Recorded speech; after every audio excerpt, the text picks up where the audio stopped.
All right, I think we're good. I think we're good. Hold up. Let me get my little background audio so we can welcome y'all properly. To the week. We're moving around a little bit. My apologies about that. Let me make sure that I got the chat up and running. No, we're good to go. So we'll give it a little bit. I know I just had to click out, as always, to get back in and make sure I can see the chat. We'll give y'all a sec to come in, but please make sure as you are joining, you're liking and subscribing. That's going to help boost the algorithm. What's up, big bro Doug in the building? Early bird gets the worm. As always, big bro Doug is in here first. We appreciate you, big bro. How was your weekend? How was everybody's weekend? We had some I was up in Jersey this weekend, so we had some good weather. I'm sure you got the same. Were you in New York, Doug? It was like 80-something degrees on Friday. I'm sorry, Saturday.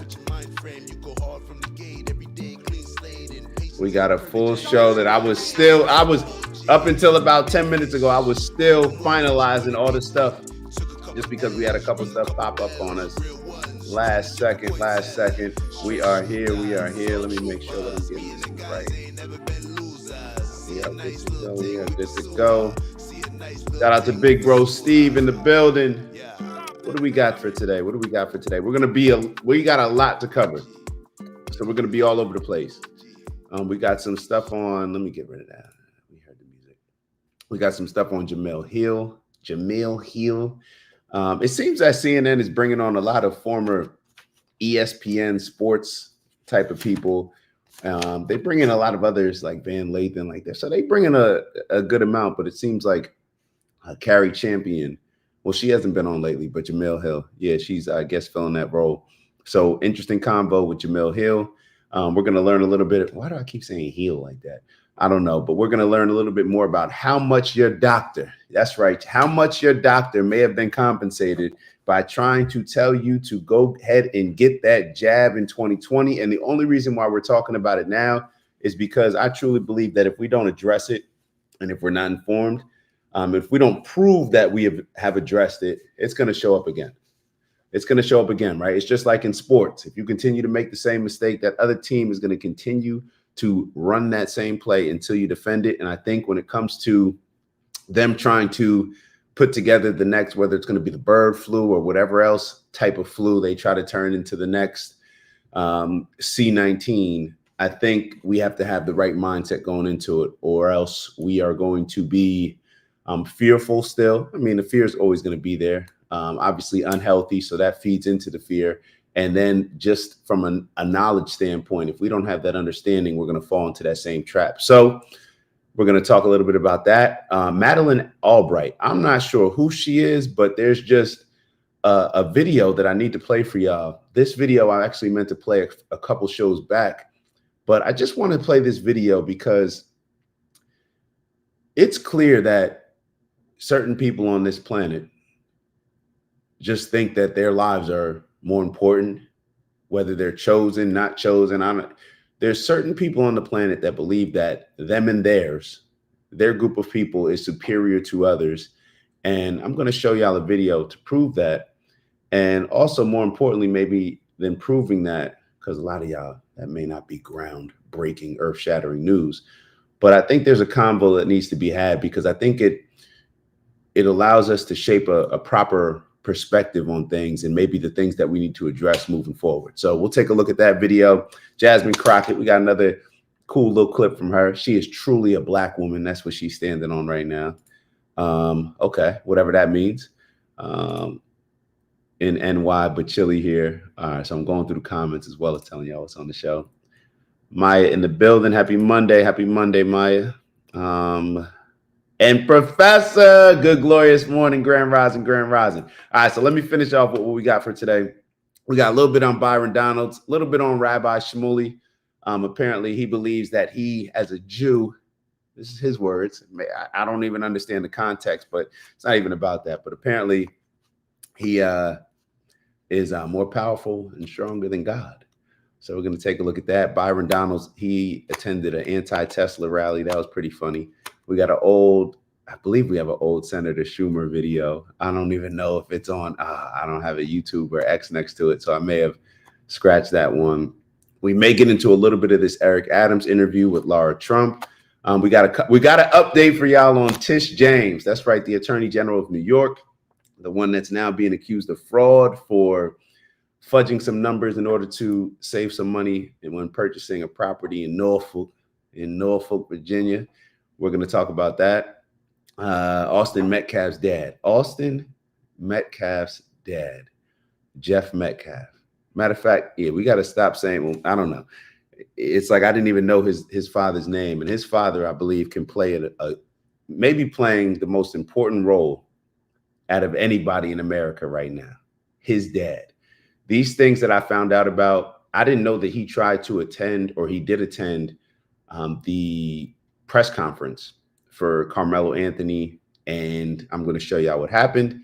And also there was a Unite or Protect the White rally, Protect White Folk rally down in Texas, organized by this guy named Jake Lang. I think we played part of the clip from Jason Whitlock's show on Friday. We have an update on that. Let me actually make sure that I put the Jason Whitlock clip as well.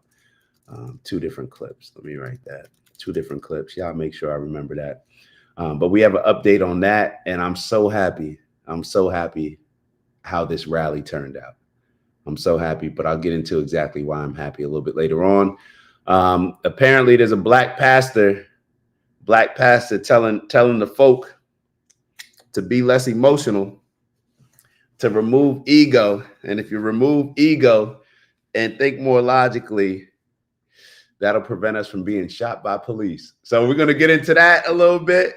And I guess I don't know why would he be receiving some backlash when it comes to that? Not saying from me, but from the community. All right. And then we got to review this. We got a little bit on the black update on now the Target boycott that the black pastors put in place now that Lent is over. And that was what they were boycotting a while ago. We reported on it. So we got an update for y'all. Did it work? Is it still going? I guess we'll have to wait and see. And then we'll finish off with Tracy Ellis Ross on this Michelle Obama podcast. I don't know if y'all have seen Michelle Obama's podcast. Oh my God. Yo. The lack of appreciation, let me just say that. The lack of appreciation is astonishing. The lack of appreciation from Michelle Obama. She's running around here acting as if she's been oppressed by having Barack Obama. It just come across as very cringy in my opinion. And I think it just further shows how much like we'll just allow certain people to just say anything. And it just reshapes and shapes our perspectives. But let's get into some of these earlier posts. I don't even know what we're going to start with. Hold on. Let me look at the notes. I forgot what we said we were starting with. All right. So we'll start with, I think we have this Jemelle Hill clip video up. Let me see. My apologies. I should have already had it on deck, but we have it right here for y'all. Let's have a conversation regarding Jemelle Hill and these tariffs. Let me make sure that the screen is shared for y'all. And once again, please make sure that y'all like. That's going to help boost the algorithm. And we shall get into this first video. Let's take a look. Where are we going to be today? We hide in the corner. We'll chill in the corner today. All right, where you at? Don't make any sense. That would probably help more. That would help if you didn't wildly put tariffs in place that don't make any sense. That would probably help more. Where do you think the tariffs don't make sense? China. I mean, the big one. China? Does not make any sense. Does it make sense to have tariffs on China? No, it doesn't make sense to have this level of tariffs on China. That entire China? What level do you prefer? Well, not 145%. Give me a number. Again, not 145%. How about 144? Again, how about 275? You seem to be very definitive that this number is wrong. No, I just wondered because the economy is telling me that it's wrong. Scott, do you think that the U.S. economy can sustain long term on China? On China? Yeah. I I want whatever it takes to isolate them and to do a couple of things. What's the number, Scott? I hope it's this one, but what's if it has the to be... number? You think it's 145%? You think that the economy will be good and fine in the long haul? I think the economy will be good and fine, and our national and economic security will be better when we decouple from China and we're not dependent upon our biggest enemy in the world for all of this stuff. We need to isolate them. We need to isolate them, and that's what he's doing. I'd like to know. All right, so I wanted to play the entire video first. And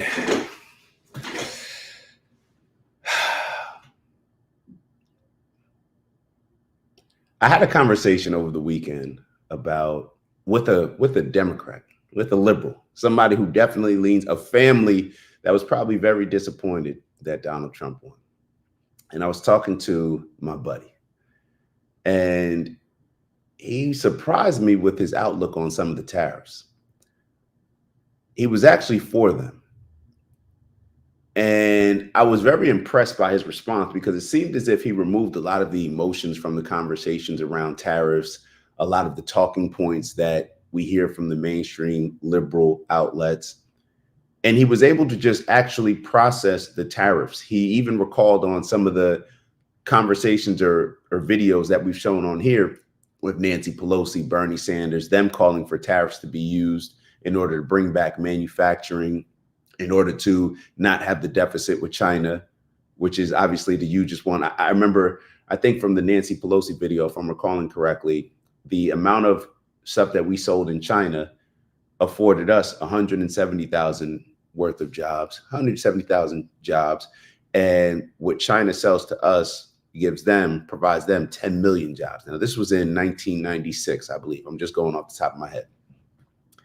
So this conversation I was having with my buddy he's like, you know what? You know, we claim to be so righteous in America. We claim to be so righteous, but then you hear things like Jasmine Crockett saying, well, black people, we done picking cotton. We're not working on the farms. We're too good to work on the farms, pretty much. And then saying that's why we need to have these illegal migrants here. And then you think about what she's saying, and it's kind of like, okay, maybe she just didn't connect the dots really there. Maybe she doesn't really understand how this is coming across to people. Then you hear more and more people talking about the same topic. You hear more and more people talking about the same topic. You hear people talking about boycotting Target and all these different things. And I'm kind of conflating a few different things, but we started to talk about this righteousness that a lot of the Democrats and liberals take when it comes to minimum wage, right? How Americans need to be making a certain amount of money, how it should be livable wages. You hear all these different types of comments, right? But then when it comes to how we purchase products, we just want to pay for the cheapest thing, right? We just want to go on Amazon, whichever one is the cheapest product, that's the one that we want to buy. We don't look at where it's made. We don't care if it's using kids in a sweatshop in Vietnam, kids in a sweatshop in China. We don't care about any of those things because we just want our product produced for the lowest cost for us, right? Because that's what benefits us. So all this self-righteousness, even though the Democrats and liberals will call Republicans racist, will call all these other people anti this, anti that, right? But when it comes to people outside of America who make products for America, we do not care their quality of life, right? We don't care about all these things. So if we really care about minimum wage and people making a certain amount of money and not working in sweatshops, not falling victim to slave type wages, right? Are you willing to pay more? Are we as Americans willing to pay more? If the tariffs are going to cost, or if the tariffs are going to raise prices across the board, across the world, now if tariffs are going to make it more competitive for American companies who do not have sweatshops, I hope not. Well, at least it's not legal unless you're in prison to be working for such minimum wages. If that's the case, if it's going to make it more competitive and raise the prices of different, let's say it makes American products more competitive, isn't that a win? And aside from that being a win, with this, the Americans being able to have more affordable prices, don't y'all think that we should be pushing for a lot of these other countries, which we buy these products for, to have livable wages? Or is it just okay when Americans have livable wages, but then when it comes to all the things that we purchase, look, I don't care. Americans, we're just superior to other people, so therefore they can work in sweatshops over there. We don't care. Look, we just want our product to either get here on Amazon as cheap as possible, or we want Target or Walmart or whoever buys the products from China and these other places where they don't have to pay as much for labor. We just want them to pay at the least amount of possible, so that way we can purchase it for the least amount of possible here. The self-righteousness only pertains to certain individuals. And this is why I think when we get caught up in all this identity politics, when we get caught up in making everything black versus white, racializing everything, using this critical race theory lens that we see race through everything first, it puts us all in a racist lens. I think we had a video with Charleston White the other day talking about how everybody's racist, how it's natural to be racist. And Queez, I think, said, which I agreed with, is that, or it's normal to be racist. And Queez said, I don't know about it being normal. Now, I think it's natural as far as how we've adjusted based on these, how can I say, us being manipulated into only seeing things through race. I think it is a natural thing when you scare people for them to kind of band together with their particular group, when you use fear mongering, when you use emotional military mind games to call all white people racist because of slavery, all these different things. When you use these things, I believe that it does become normalized to see the world through a particular lens where you start to look out just for you and your people, and you base your view of your people based on color, not based on morals, not based on people that think like me, people that share the same values, people that have the same hobbies, whatever it may be. We only see our people through the color of people's skin, which is the most simple-minded categorization perhaps we can use. And let me get to Steve's comment real quick. So Steve wrote, and then if we start making a big deal about foreign labor atrocities, they will say it's all due to the evils of capitalism. Right.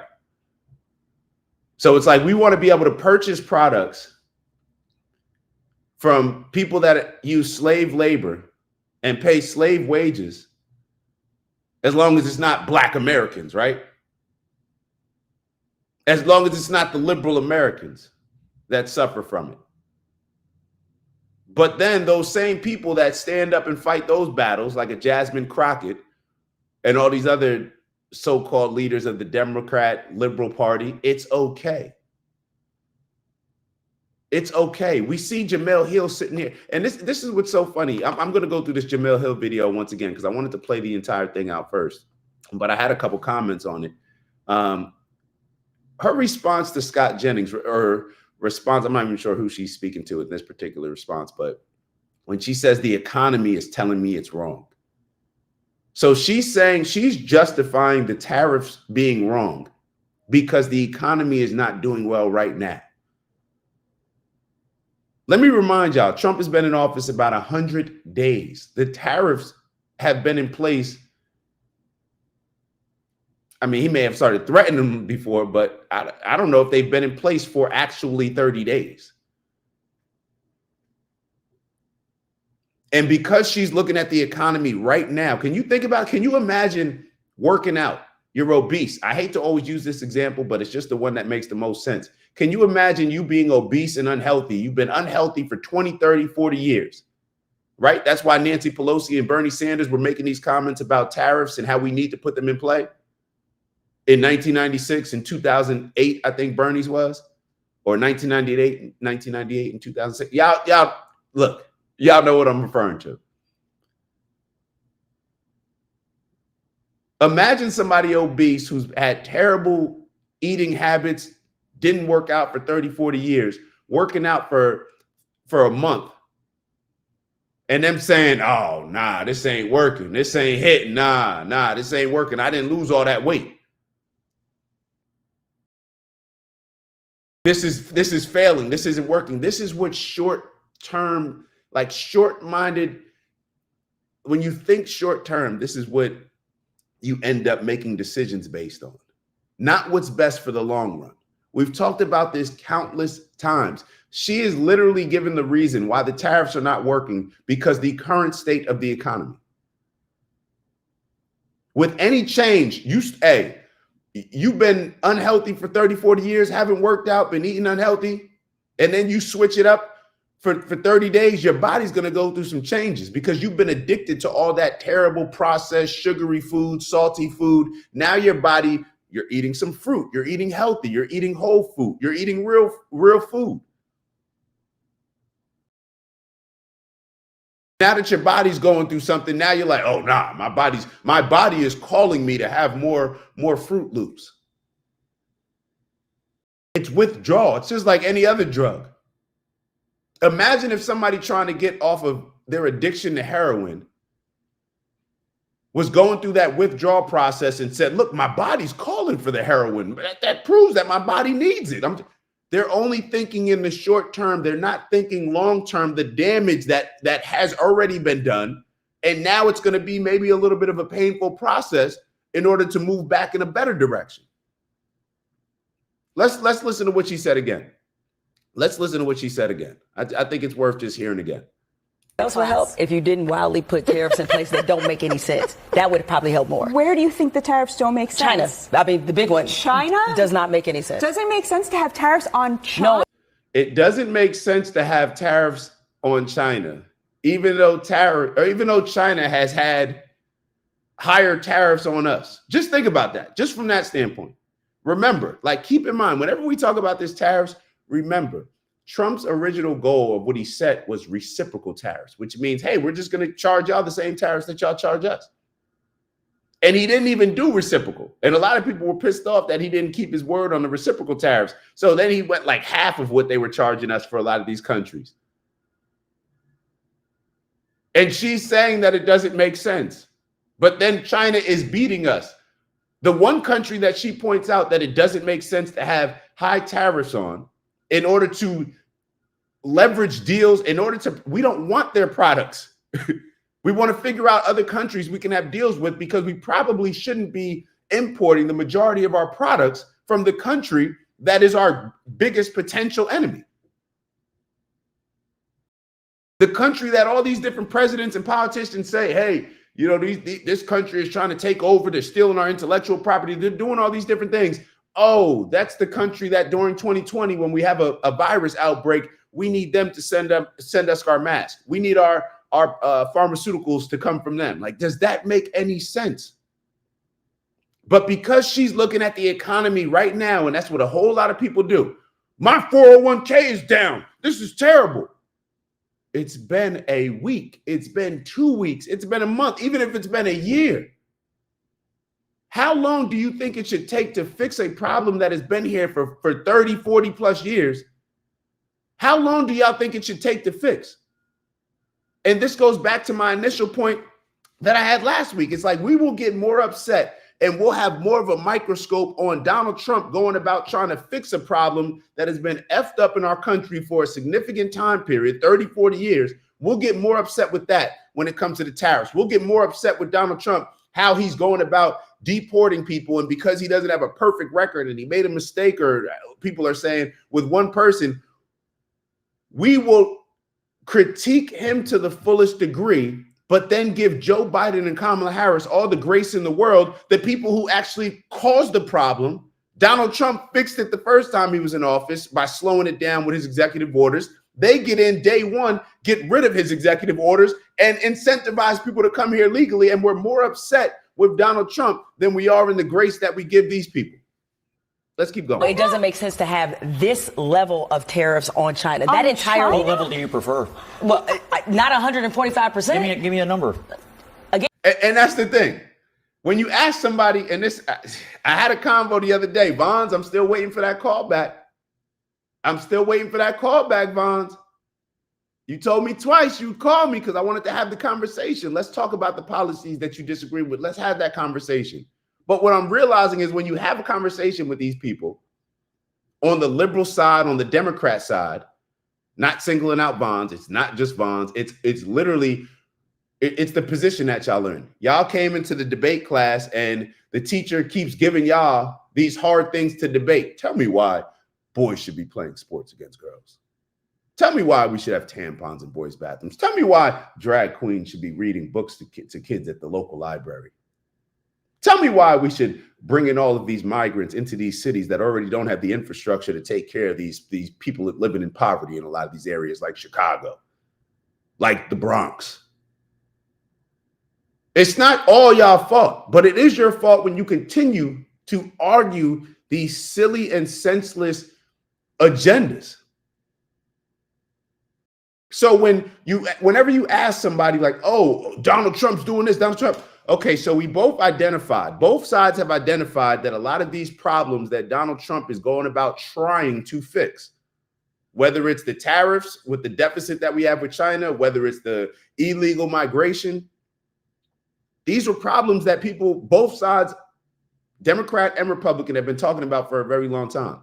But when you ask somebody who's critiquing Donald Trump and how they're going about doing something, what do you suggest? What do you think would be a fair number? Jemelle Hill can't give a fair number because the numbers are just like the numbers are to you and I. We don't know the difference between, oh, well, if you put 120% tariff compared to 145%, compared to 200, compared to 60. We don't know that. This is Trump leveraging. This is you go to the car dealership, you're trying to buy a car, you're trying to make a deal. Well, they said 32,000. Okay, so scientific data says that we should say X minus, move the one over, carry over so we're supposed to now offer 31.3. There is no, it's just a negotiation process. But we're getting more mad at the person that's negotiating on our behalf rather than the person that went to the car dealership with our money and decided to continuously overpay and get taken advantage of by deals. And when we think we're paying less than, right? Even if we're getting a deal, what is the expense that it comes at? Oh, well, yeah, those products that used to be made, like I know you used to make them and used to benefit from them because they used to feed your economy. Now they're coming from over here. Oh, yeah, we'll take that deal. Maybe that wasn't the best analogy, but I just thought about it on the top of my head. It's just these people, we gotta, I'm just glad that we have these conversations. We're just going to keep doing the work. We're just going to keep exposing this stuff and do what we can on our end and try to make as much or as many sensible arguments as we can. That's what we're going to do on ours. And I know I saw a couple comments, so let me get to those. Shy, shout out to Shy in the building.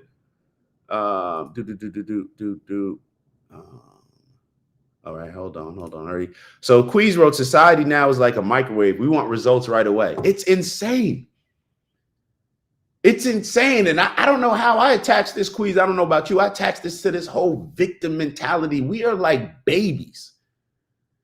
We're like, baby, I want it now. Like, we're like kids that have no sense of control to how things go, no patience, nothing. We're just emotional beings. That's what we turned into. Shout out to Boogie in the building, Grand Rising. Queez wrote, we don't want to prepare food. We want fast food. We don't want to work out. We want Ozempic. This is what's happening in our society. Do we not realize that a lot of these things that we buy into, do we realize what we're getting them at the expense of?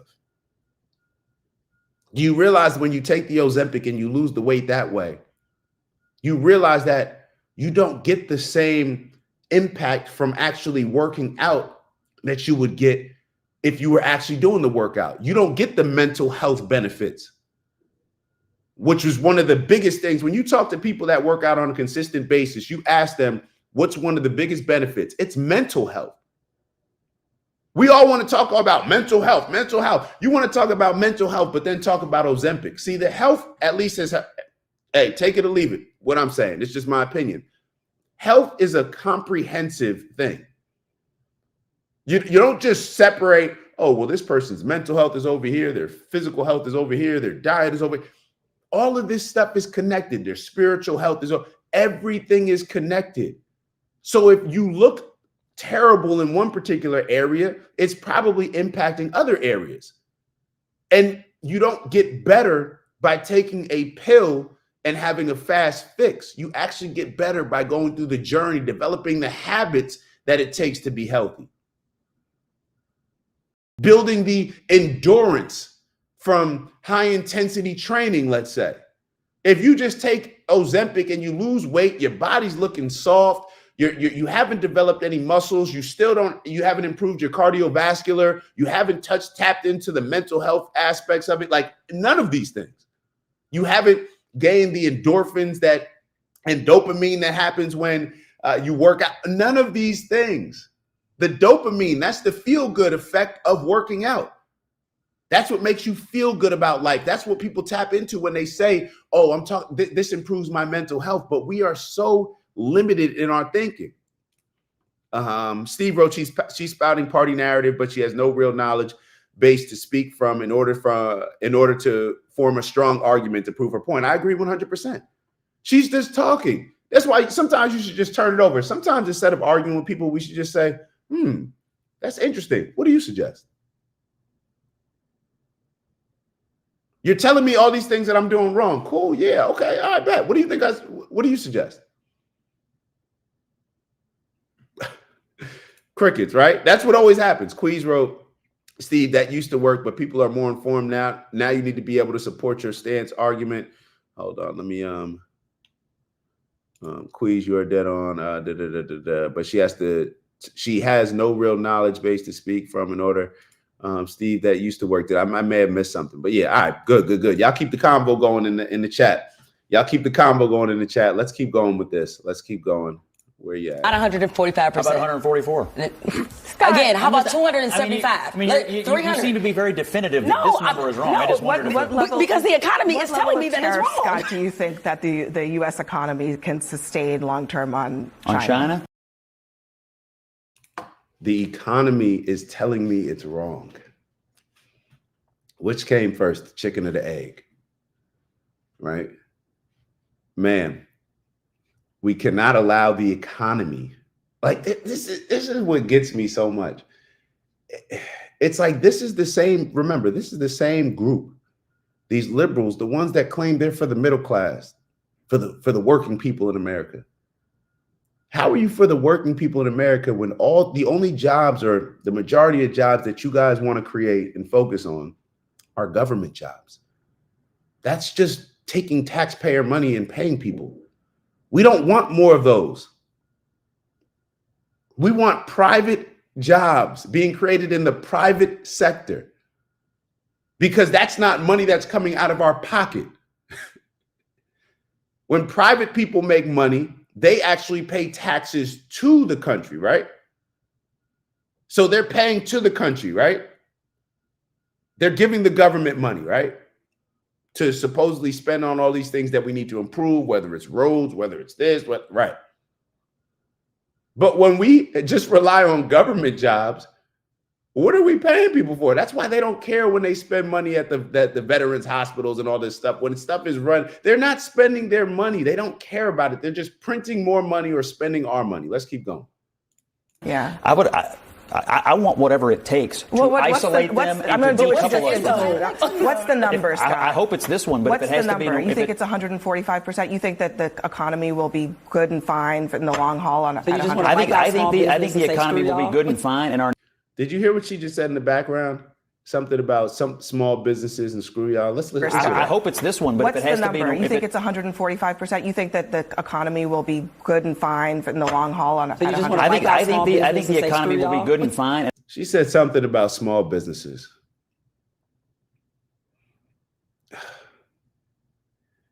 I don't even know. These people just say stuff. They just say stuff. The same way they were saying that Donald Trump is for the oligarchs and the elites. Yeah. Do you forget that Bernie Sanders was the one saying that buying all this stuff from China, that was an elite right wing? That was elite right wing policy. Because the elites, right, the ones that don't care about any of us, the elites, they just want the cheapest labor that they can get, just like you just want the cheapest product that you can get, right? And when I say you, I mean we, right? That's how we grew up. We just want the cheapest thing. We go on Amazon, we just want the cheapest thing. I don't care if that diamond on my finger came from a blood diamond, came from how many kids dying in African nations. I don't care about any of that stuff. I just want the diamond. Oh, well, yeah, my diamond actually, this actually came from the spot next to that. So they did the child labor and all that stuff, and they had all those terrible conditions at the mining, the gold mining spot next door. Mine was, everything was good. We were good on at ours, right? Oh, who told you that? Oh, the guy that was trying to sell me it. Oh, okay. It's crazy. It's crazy. We don't care.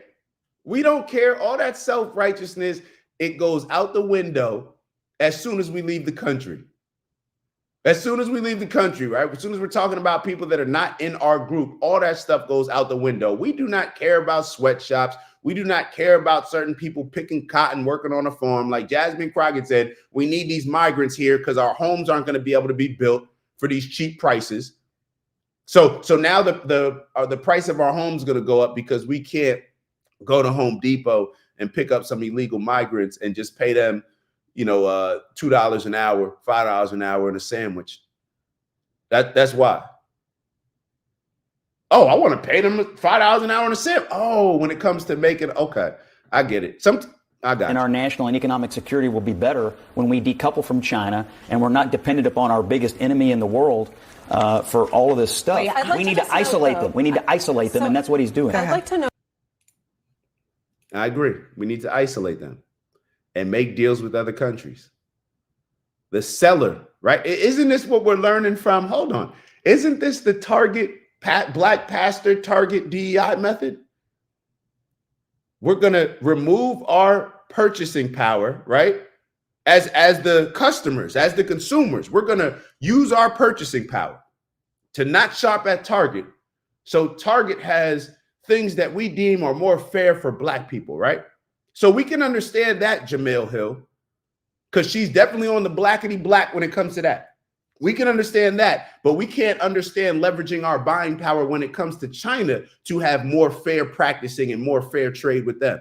We can't understand the fact like, hey, yeah, it's going to be an inconvenience to not shop at Target. Yeah, we may have to pay a little bit more, drive a little bit farther to support these other businesses, to go out of our way to not support Target. Oh, yeah, we're also not supporting Amazon because, he was up there with Trump, too. So it's going to be a little bit more of an inconvenience. But we can understand that. But then we can't understand, oh, yeah, China, we're not going to buy your products anymore because this has been an unfair trade relationship. We may be inconvenienced a little bit. So what, right? We did 40 days. We boycotted. These black pastors had black folk commit longer to boycotting Target than we've been able to commit to having tariffs against China. Think about that. Think about it just on that surface level. We committed more to boycotting Target, to addressing what? for I don't know. We're going to boycott the number one employer of black people outside the federal government. Okay, that makes sense. Cool. We can get people to commit to that, but we can't get people to commit for 30 days, for 2 weeks, to have tariffs on China from a problem that is it has crippled our country with sending all of our jobs and factories, all these jobs that we used to have here, sending them to other countries, relying on other countries in order to get the products.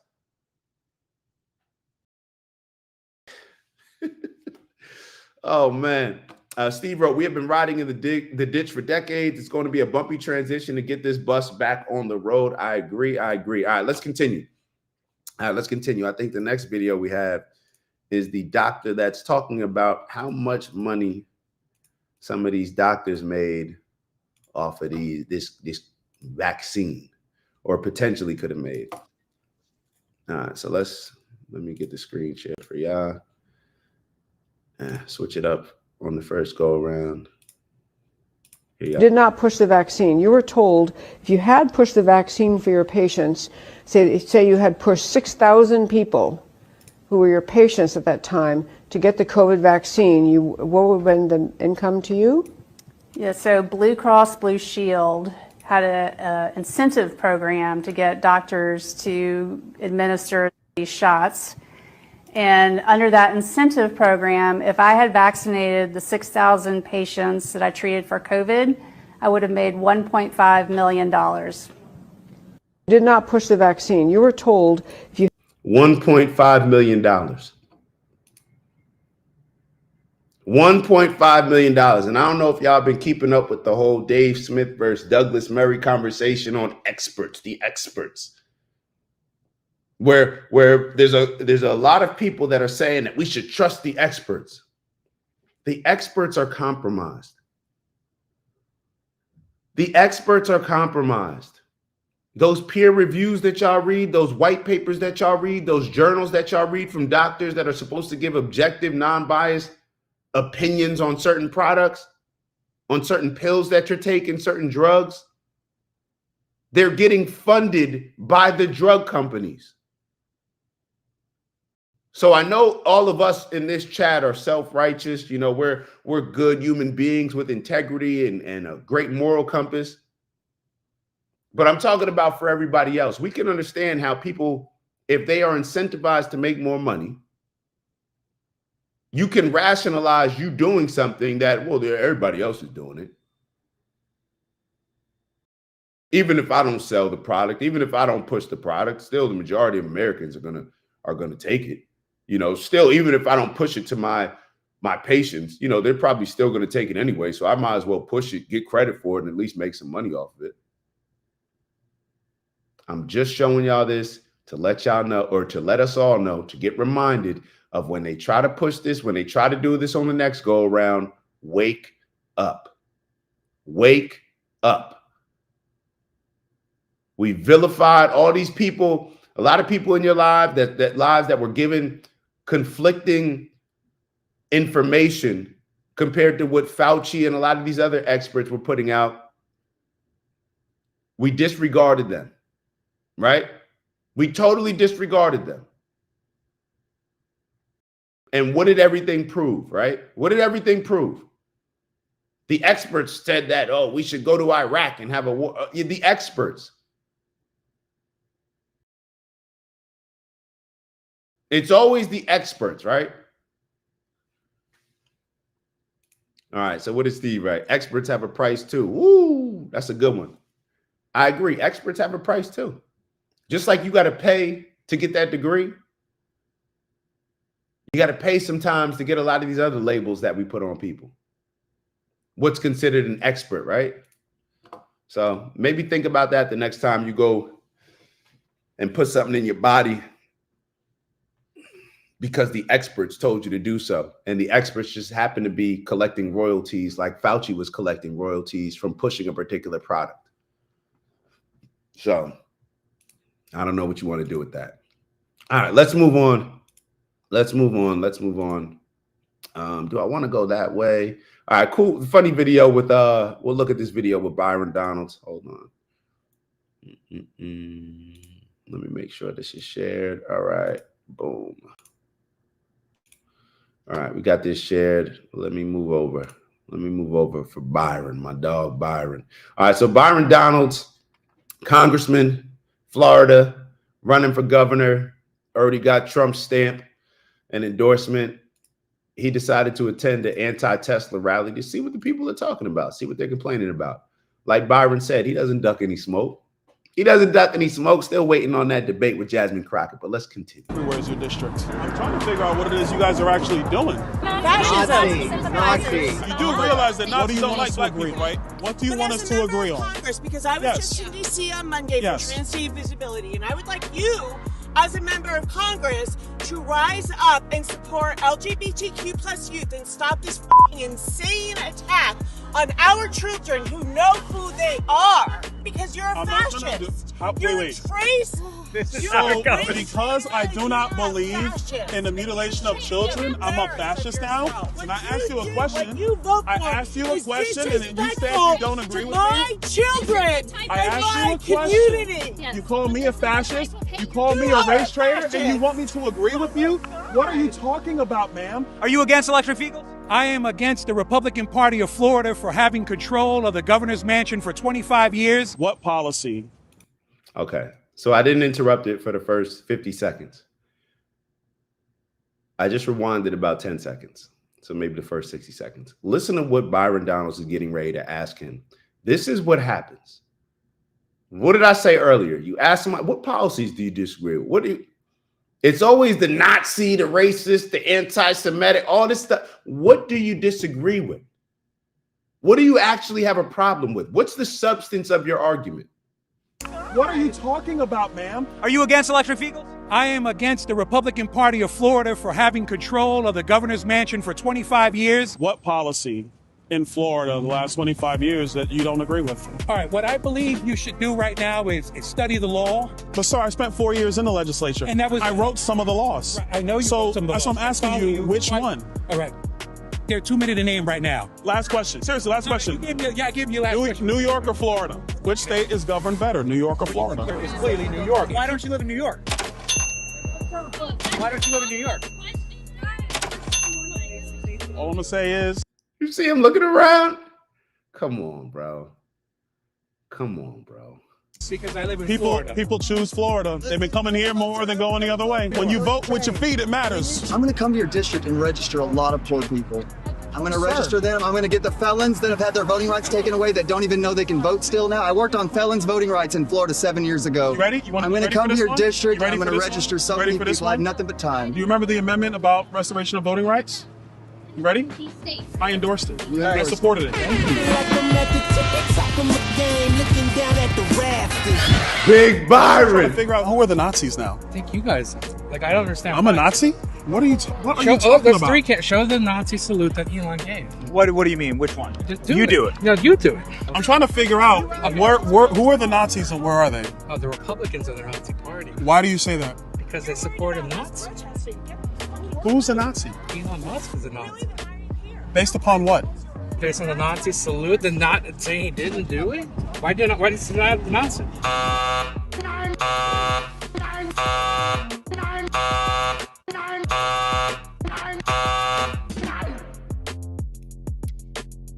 So why should 325,000 people go bankrupt every year because of doctor's bills? The current law for healthcare is a Democrat law. Oh, yeah? The Affordable Care Act, aka Obamacare. Okay. Deductibles are higher. Okay. Premiums are higher. What's your solution? People are not actually getting the care that they need because Democrats don't want to do anything. They want to keep it the way it is. Affordable Care Act, yes, for now. Until you find something Until better. what? Until you find something What's better? You tell me. What are we doing about it? Brother, if you have solutions, I want to work with you on that. We can actually help fix mental health issues. We can work on that. We can work on that. That's actually beautiful. This is a beautiful thing. You shouldn't start by calling people Nazis. Look at this. She called me a Nazi and it went downhill. Your next governor. That's actually great. Can you give a handshake? I've never seen a black Nazi in my life. That's crazy. But okay. You want to do it? You want to shake hands? That's incredible. Listen, you know what?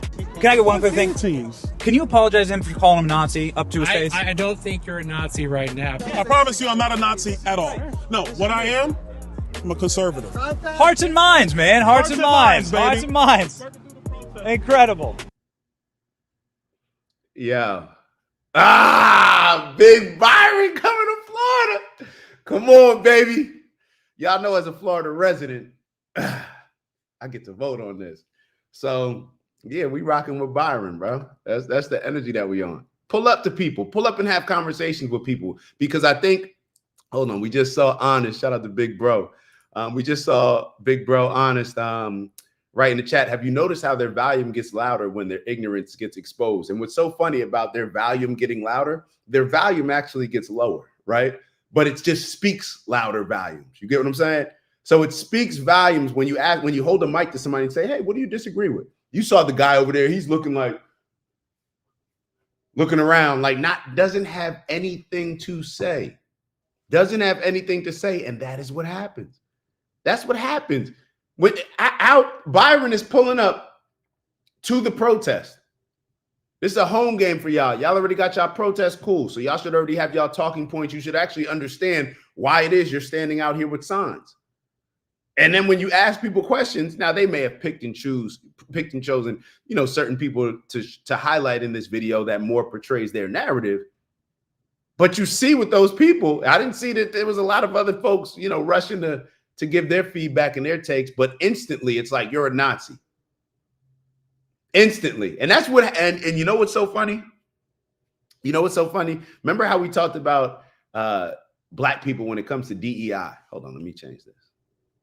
And we talked about like, yeah, black people, it's so funny. They want diversity, equity, and inclusion, but only when people agree with their outlook on politics, right?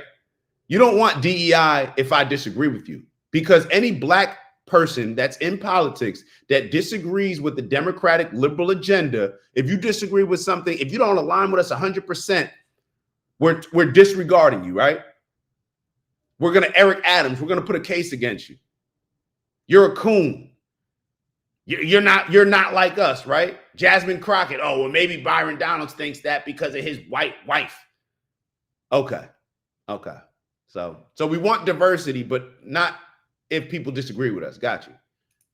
All right, just so we're clear. All right, let's move on to, all right, before we get to the Leticia James story, I wanted to show y'all this clip. I think I have it right here. All right, so I want to show y'all this clip on Madeleine Albright. Matter of fact, before we hold on, I'm gonna do something because I didn't know who this woman was. I've heard of her. I'm gonna ask ChatGPT, who is Madeleine Albright? And you guys can give your take on her as well if you guys are familiar with her. Who is Madeleine Albright? Let's see what ChatGPT comes up with. We're gonna ask in real time. Oh, and that actually reminded me. Remind me later on that we have to play a video. Hold on, let me save it. One of these videos that we have to play. There's a dope video on Instagram. About ChatGPT. All right, so let me pull that up. Hold on one sec. Bear with me, good people. All right, I got it saved. All right, so let me go back to ChatGPT real quick. What did ChatGPT say about Madeleine Albright? All right, so she died. She was born in 1937, passed away in 2022. Her political affiliation is the Democratic Party. She was the U.S. ambassador to the United Nations under Bill Clinton from 1993 to 1997. She was the Secretary of State from 1997 to 2001, also under Clinton, the first woman ever in that role, advocated for NATO expansion.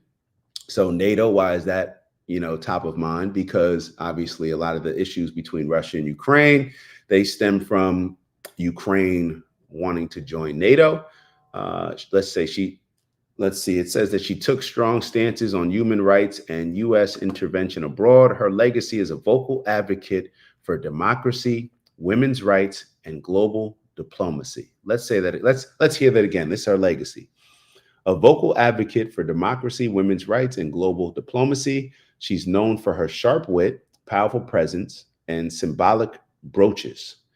All right. Wrote several influential books, including Madam Secretary. Wait, didn't they turn that into a Netflix series or one of these other series? Okay. It also says she was a Holocaust. Oh, okay. Now it's me.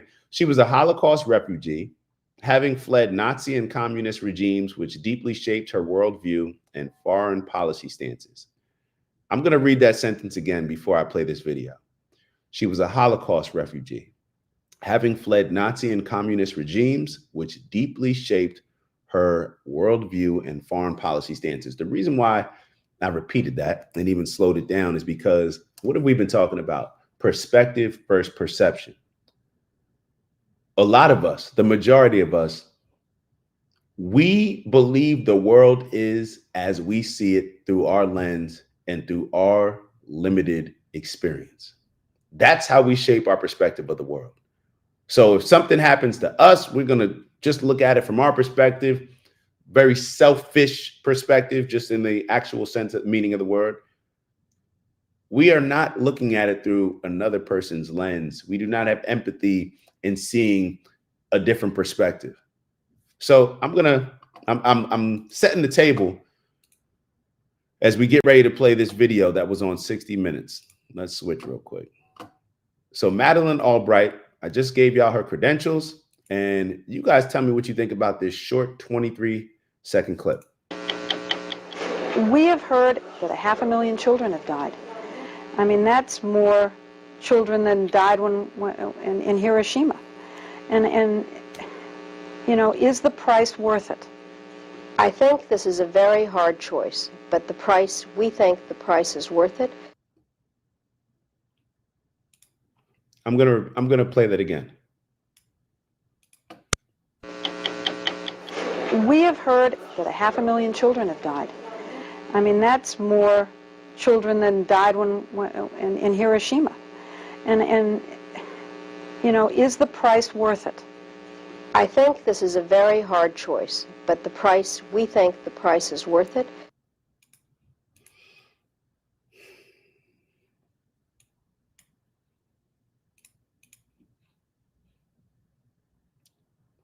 $500,000. 500,000. And shout out to Calvin. Appreciate you, brother. Appreciate you, brother. 500,000 children. I don't know if y'all caught that. Not people, children. Died.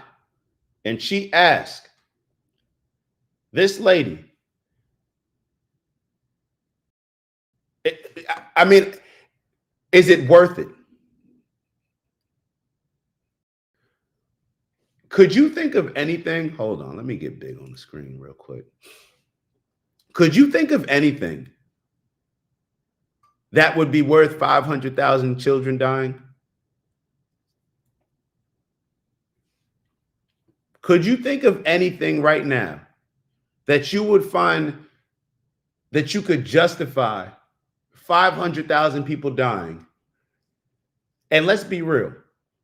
The majority of us will justify certain things that, well, if that means 500,000 of my kids get to live and then hey, it's a price. But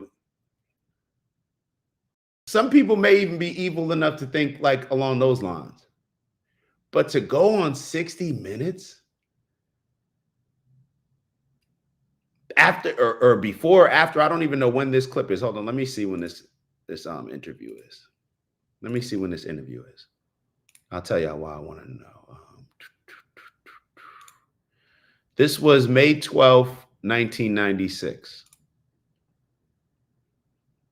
May 12th, 1996. And the reason why, because I wanted to see as it pertained to what role was she serving. So in 1996, she was the U.S. ambassador to the United Nations. After this interview, Bill Clinton, yep, the same Bill Clinton, you know, the first black president, the one that had the office in Harlem and had all black people rocking with him, not caring about what policies he put in play because he was a cool dude that played the saxophone. We were with it. Oh, he got some head in the, oh yeah, we rocking with Bill. That Bill. She got promoted the next year to Secretary of State. The first woman ever in that role.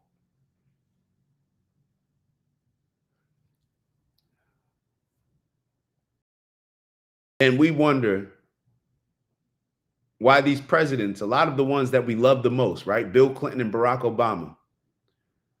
When you look back on it and you wonder the amount of black and brown villages that they dropped bombs on, killing all these kids, right?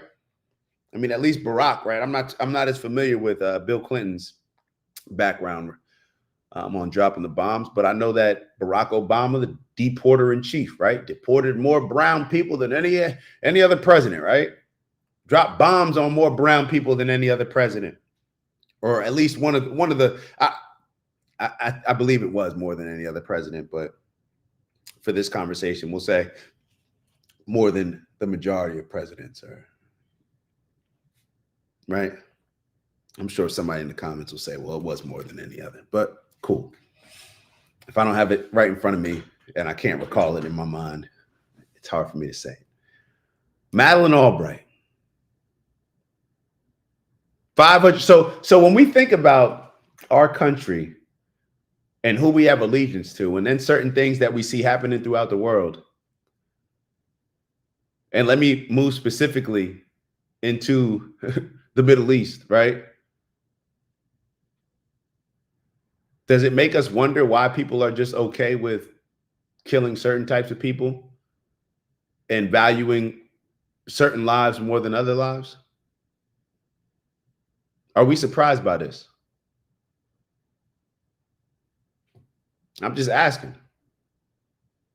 I'm just asking. And me, I'm being real with y'all. Somebody that voted for Trump, this was the toughest issue for me to vote on, or for me to vote for Donald Trump. This made it the most challenging. This particular issue that I'm talking about in the Middle East between Israel and Palestine. Now, I could have voted for, Jill Stein, but no, I made the calculation for me that based on where the country was and based on what Donald Trump was pushing and what he's already shown that he's pushed, I'm rocking with Trump. But this, be clear, was one of those things that I have to take responsibility over based on my vote. And I knew that before. I mean, I didn't know to what extent it would be, but I knew that before I voted for Donald Trump, that this could be a potential issue that I feel terrible about in the future.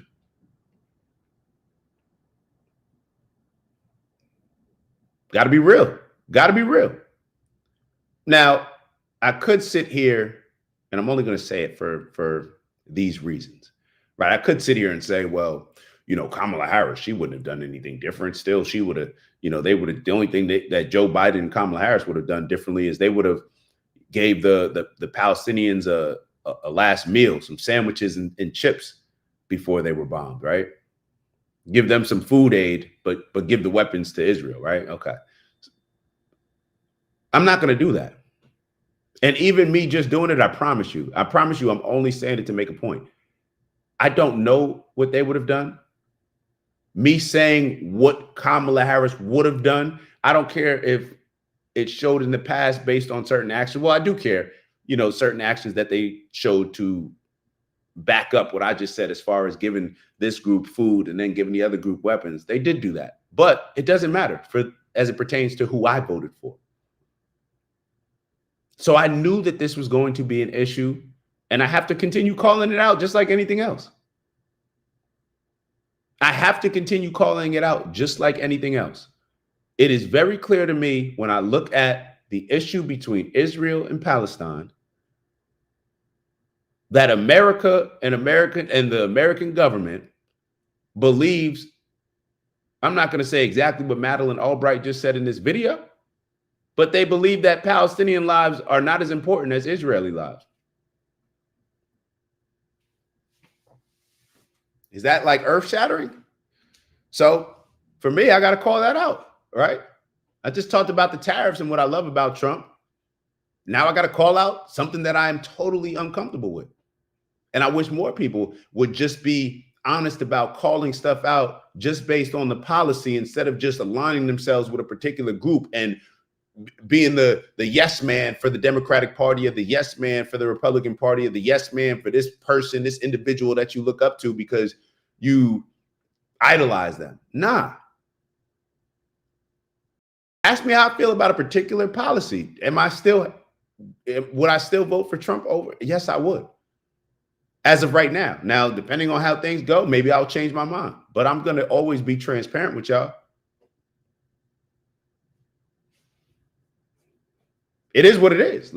So I'm going to call that stuff out. Let me not get too much into it, because honestly, that wasn't even the purpose of me showing that clip. But hey, I can't control where my mind goes sometimes.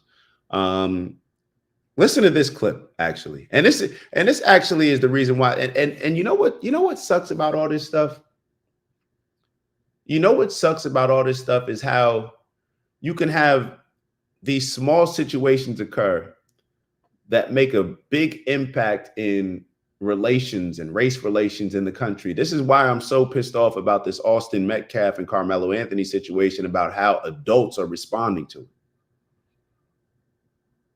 We are so emotionally enraged. We are so just so much of a ticking time bomb, just ready to go off about something. It's so easy to get us to crash out over something in a way that may not even be beneficial. So this next video that I'm going to play for you guys, let me make sure I got it queued up. This next video, share this tab instead. Boom. Rabbi Shmuley. So I don't know if you guys are familiar with him. He's the one that was going back and forth with Candace Owens. And he's just a despicable person, in my opinion, based on the things that I've seen. I'm just being totally honest with y'all.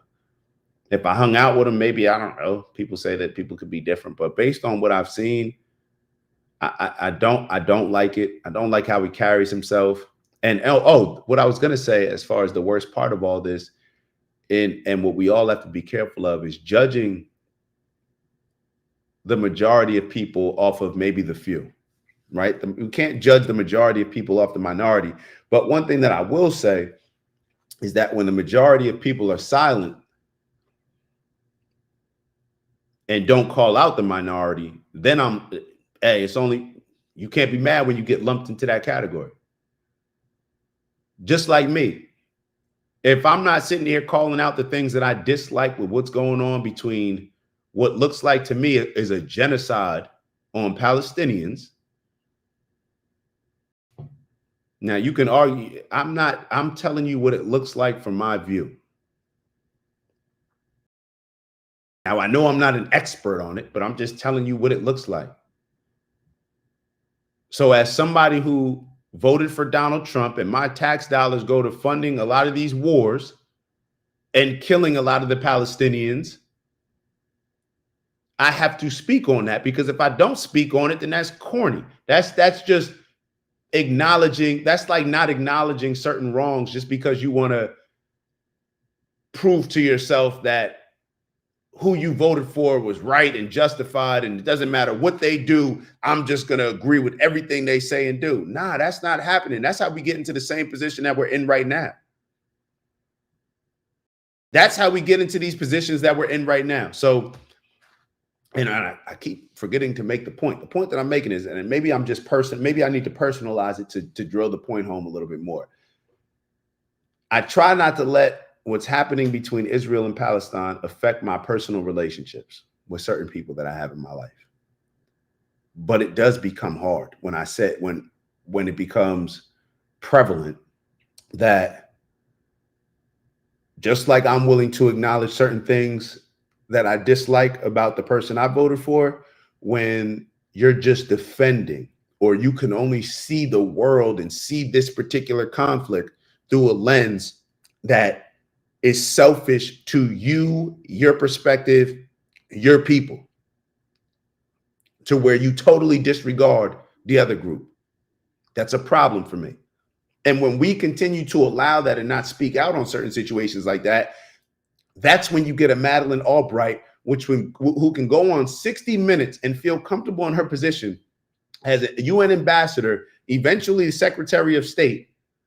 She feels comfortable going on this national global platform and saying that it's justified killing 500,000 Iraqi kids. Could you imagine her saying this about any other group of people? Could you imagine? No, I could. Anybody outside of her group. Could you imagine her saying that for any reason that she said that she was a Holocaust. Hold on. What did it say? Hold on. She's a Holocaust refugee. Could you imagine her agreeing or being okay with anybody saying that it's okay to kill 500,000 Israeli kids, Jewish kids? So because you believe in the same book, it makes theirs justified, and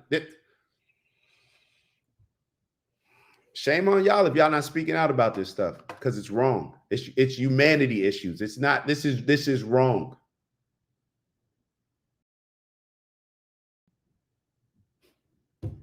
So it is what it is. All right, let's actually, and I have some positives to discuss on something similar. Matter of fact, you know what? We're not even going to give this rabbi any time. The reason why I wanted to bring him, matter of fact, I'll play the clip for y'all. Just play the clip. I'm not going to give him much time. But this is one of the reasons why I lost faith in RFK Jr. somewhat. I'm being totally honest with y'all. Y'all know I was a huge RFK fan. The only reason why Trump got my vote is because RFK Jr. dropped out. Well, one of the reasons. I don't know what I would have ended up doing, but I couldn't imagine myself voting for Trump if RFK Jr. was running, just being honest. And this is the person that, for whatever reason, RFK Jr. decides to align himself with. And he's like, I've seen certain videos now afterwards, like in the last few weeks and stuff, with him being at like RFK's rally, like RFK Jr. doing stuff. But the dude is just a despicable human being, in my opinion. But let's listen to what he had to say. I want you to know that I will die the way I was born, a believing Jew. That there is no power in the universe, including you, God, creator of heaven and earth, he who fills the infinite expanse of space. I, as a Jew, am stronger than you. My name is Israel, he who wrestles with God and is victorious. I will die with my faith intact. There is nothing you can do. I want you to. All right, bro. Like I said, we're not going to spend much time on that. You guys, I think, understand what I'm trying to say. All right, let's move on. Tish James. So we reported on, oh yeah, make sure y'all are liking and subscribing for the algorithm. That's going to help. That's going to help. Yeah, thank you in advance. All right, hold on. Let me switch this up just for a second.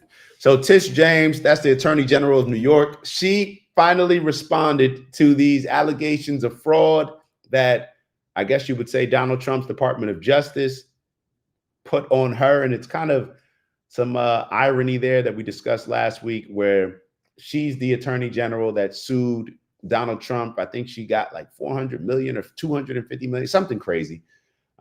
She got a lot of money. Donald Trump, I believe, is appealing it. She's the one that kept saying nobody is above the law. Just take a look at this level of journalism, if you want to call it journalism, done by this reporter. Look at this interview, and y'all tell me if one, she just doesn't look super guilty, won't answer a question, and if I'm going to point out some areas that I believe that she contradicted herself. All right, so let's take a look at this. Fight against the Trump administration. Welcome to Inside City Hall for Thursday, April 17th, 2025. I'm Errol Lewis. We begin tonight with an exclusive interview with New York State Attorney General Leticia James. As we have been reporting, President Trump ramped up his feud with James yesterday, targeting her specifically over alleged falsified real estate records. James has been at the forefront of the legal fight against the Trump administration on multiple issues. She joins us now with more, and we'll see if we can straighten a lot of this out. Good to see you, Ms. James. Thanks for joining us. Thank you for having me, Errol. Absolutely. What is going on here? Did anybody contact you before this letter went out accusing you of this, that, and the other and making a criminal referral about real estate transactions? About this, that, and the other.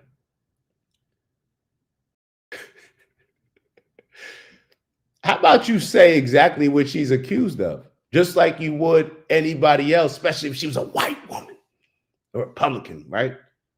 Or a white man, right? It's like these are journalists and reporters, and they think, I don't even know if they care. Like they're trying to present it in a way to get their audience to see it through a particular lens that is favorable to Leticia James. I mean, is it just me? Am I bugging? Maybe I am. Let's keep going. This, that, and the other, and making a criminal referral about real estate transactions? No, not at all. And let me just say to all New Yorkers and to all Americans, the allegations are baseless. The allegations are nothing more. Why does she sound like that? Like, it irks me. I'm being honest with y'all. This is triggering. When I hear her, the allegations are baseless. Like one, she's just acting, but she's trying to act I'm trying not to use certain words. She act like she got to be the toughest on the block. Like that's how she like are baseless and everything that she said. Nobody's above. Like she just. Let me keep going. More than a revenge tour.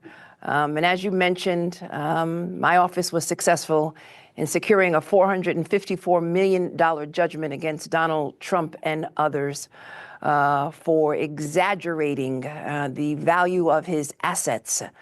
He engaged in a pattern and practice of fraud. And so he exaggerated the worth of his assets. But you're getting accused of listing your father as your husband and listing your Norfolk house as your primary resident while you're the Attorney General in New York. And but you went after him and are bragging about getting a lawsuit with him for $450 million for exaggerating something. But you won't even tell. You're saying that these things are baseless, right? You started off saying that these things are baseless. Let's see if she actually addresses and says, these are not true. I did not do this. Let's see if he even asked her. Interest is accruing each and every day while the case is on appeal in the First Department. It's important that individuals know that this is nothing more than the continuation of the tour. He went after law firms, universities, immigrants, women, thousands of federal... Oh, she's reading. Oh. I could tell by the cadence. She's reading this.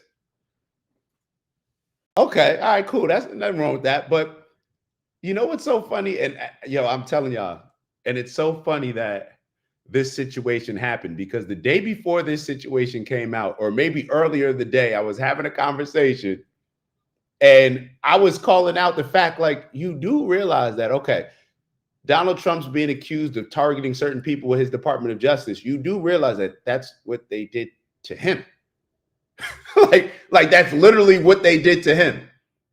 And now they're accusing him of doing what they already did to him and acting as if it's a problem, but not even addressing the fact that she did the exact same thing to him. Matter of fact, forget addressing the fact that she did the same thing to him. She's bragging about the fact that she got him for $450 million on a lawsuit for exaggerating the worth of his value, right? Of his homes, apartments, whatever it was. Cities, immigrants, women, thousands of federal employees right now are unemployed. Our government is in chaos and in disarray. Medicaid, Social Security, CFPB, and the list goes on and on and on. And as you know, as you mentioned, each... Ma'am, did you say your dad was your husband in order to save some bread on your crib in Norfolk? Did you say that that was your primary residence? What does all of this other stuff have to do with whether or not you committed fraud on your paperwork? But do y'all see the play here? I want y'all to actually see the play and understand it, because even if you could see it here, a lot of people may be able to see this here, but don't realize this has been the Democratic liberal play for for my entire lifetime, as far as getting into when I first started learning about politics, or at least as long as I've been voting. I mean, I voted for Barack Obama. Everything was an emotional play. Everything was an emotional play. And when I think back, most of the emotional play was against what that side did so wrong. Never talking about the things that we could have done, the things we can improve on, the areas that we slipped up. It's always just about, or forget the areas we slipped up, how things should be, how we should go about things. They just say, nah, that side's wrong, that side's evil. But they don't even ever have an actual legit plan of how they're going to run stuff. That's why when you had a Project 25, right, that all the Democrats and liberals could critique, right? Well, how about you create your own? And then we could just compare the two. Because for them, it's not about actually having policies in play, just like Jasmine Crockett said. When she said, I'm gonna probably say what I shouldn't say as a politician. Like, it's not even about us setting legislation. It's about just us just attacking them and fighting them for what they're doing. Every day, on and on and on. Medicaid, Social Security, CFPB, and the list goes on and on and on. And as you know, as you mentioned, each and every day, my office is leading the fight against these executive orders, which have no legal import at all. The cadence gets messed up when you're reading stuff. Speak from the heart. Stand on your truth. You don't need a teleprompter. legal significance, and we are standing up for the rights and privileges of New Yorkers and Americans. I will not be silenced. I will not be bullied.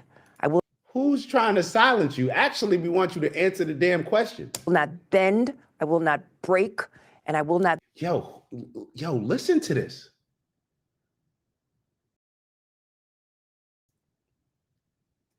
I like want to say something. Yo, she acting like an aggressive nigga. I'm being honest. I didn't want to say it earlier. She's acting like she got to be the toughest nigga out. That's what she's acting like. And I did not even want to use that language. But listen to this, yo. This is ignorant. This is like, how did we get to this point? Fellas. How did we allow this to, how did we get to this point? Legal import at all, have no legal significance, and we are standing up for the rights and privileges of New Yorkers and Americans. I will not be silenced. I will not be bullied. I will not bend. I will not break, and I will not bow to anyone. No one is above the law, including the President of these United States. Okay. The Office of the Attorney General will continue to stand up. Let me follow up of some of what's in this this letter. It says according to media reports, which for us in the media is kind of a red flag, meaning that it seems to be based on some social media posts that I know were made by partisan political actors. But just let me ask you about some of the specifics in the letter. They're saying that your house in Brooklyn is a legal 5-family and the mortgage on it is for a 4-family house. Is that true? So let me just say that, Errol, you know, as any good attorney, I will not litigate this case in a camera. Oh, but you just you had no problem litigating Donald Trump's case on camera. Using that case to run for Attorney General, right? This is what I'm going to do. I'm going to get rid of Donald Trump, right? And look at this square. This is the type of guy. Look at his face. Look at his smirk. Look at everything about him. This is who is in the Democratic Party right now, allowing women like her, to walk all over them, to bully him. He knows what she's saying is BS. Look at his little smirk. This is the corny. Yo, I told y'all, man, high school, middle school and high school are important years, yo. Middle school and high school, see, this validation that people are trying to seek, you know, because they had those rough middle school, high school years, and now they get finessed by women like Leticia James. Now he gets on here. He's just happy to be interviewing the New York Attorney General. This is embarrassing, bro. This is embarrassing. This is embarrassing. It's important that we will respond to these allegations at the appropriate time and in an appropriate way. Didn't you say they were baseless? Now you don't want to respond to, like, which one is it? Did you do it or did you not? Okay. But I will not go back and forth with respect to these baseless allegations. I am more focused again on standing up for the freedoms, the liberties, and for the rule of law in the state of New York. I was under the impression by all of this that what they were really looking for is what they got, which is a headline saying, Tish James is under a criminal investigation. Is that pretty much what's going on here? Yeah, that's what they got. That's what they got. And it's unfortunate that you have some of these right-wing conservative individuals who are camped out in front of my home and in front of the homes of my relatives in Virginia, harassing them each and every day. And it's unfortunate, knocking on the doors of my neighbors and the neighbors of my relatives in the state of Virginia. And it is nothing more than a headline. Nothing more than, again, retaliation against all of the actions that I have taken successfully against Donald Trump.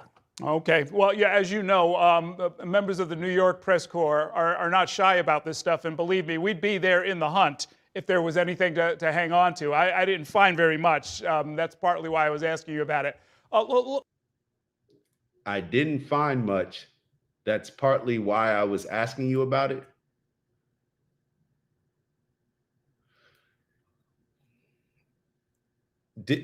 When he said that he didn't find much, did you find that her dad was listed as her husband? Did you find that the type of loan that she got, allegedly, you have to list Virginia as your primary residence, even though you're the New York Attorney General? Like, did you find that? I'm just wondering, like, did you find that at least? Because what else would you need to find?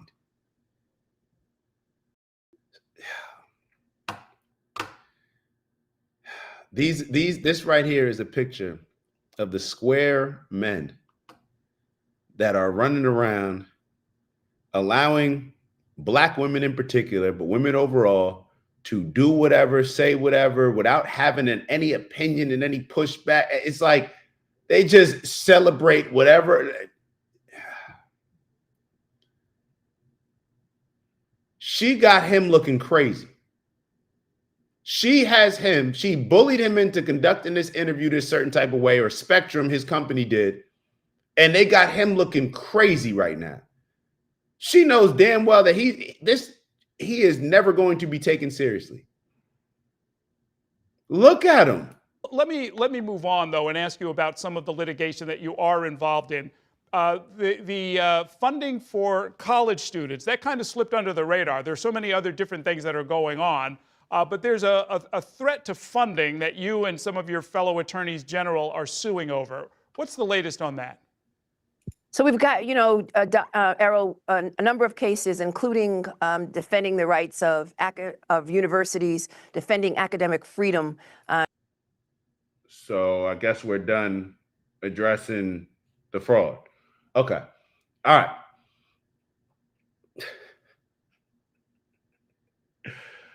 Oh, shout out to Mayor Adams, man. Shout out to Mayor Adams, just cause, man. Shout out to Mayor Adams. We're going to move on from here. We're going to move on from there. We're going to move on from there.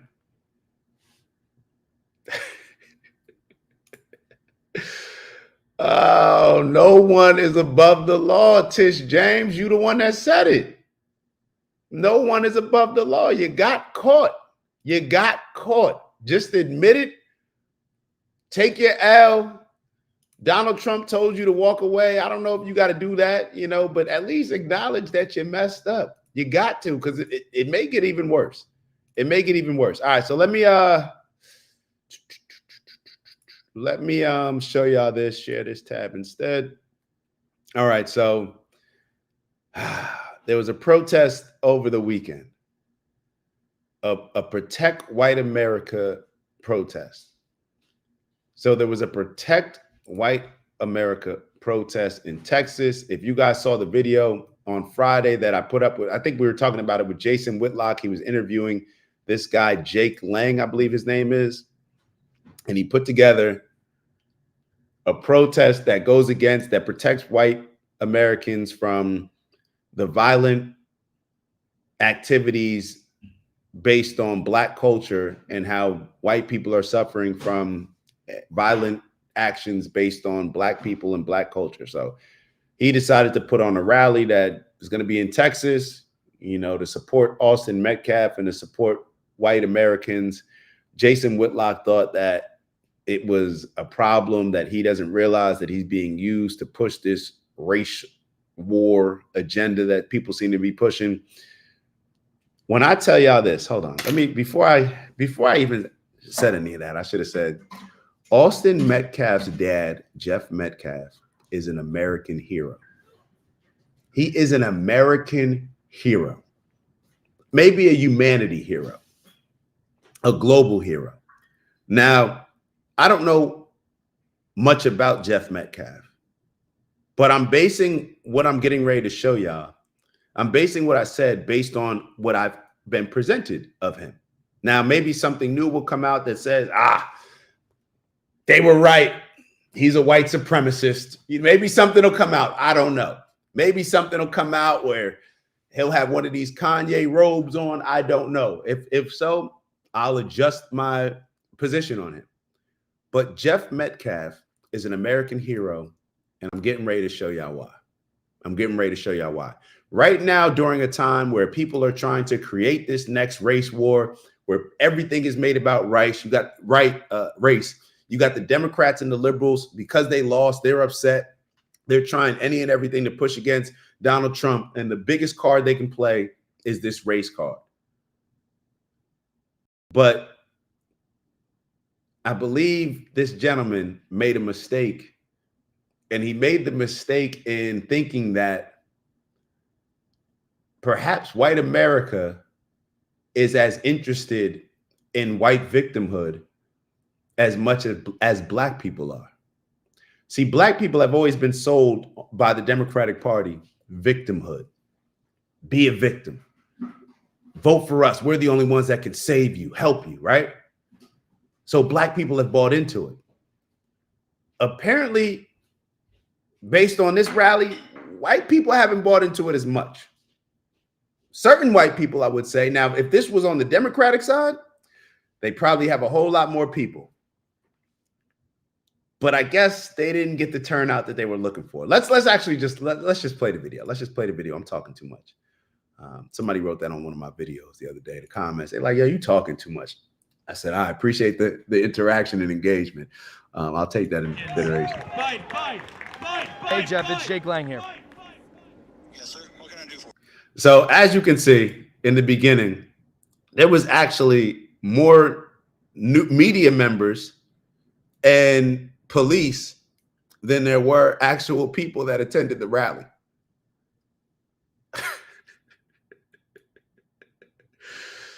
Oh, God bless America, right?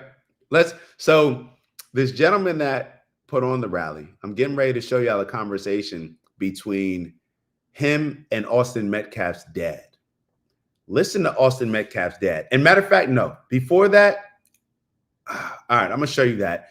Afterwards, remind me to show you guys Austin Metcalf's dad's response to right after his son got killed, in which he said, hold on, do I have it? Oh man, I really wish I had it. Austin Metcalf interview.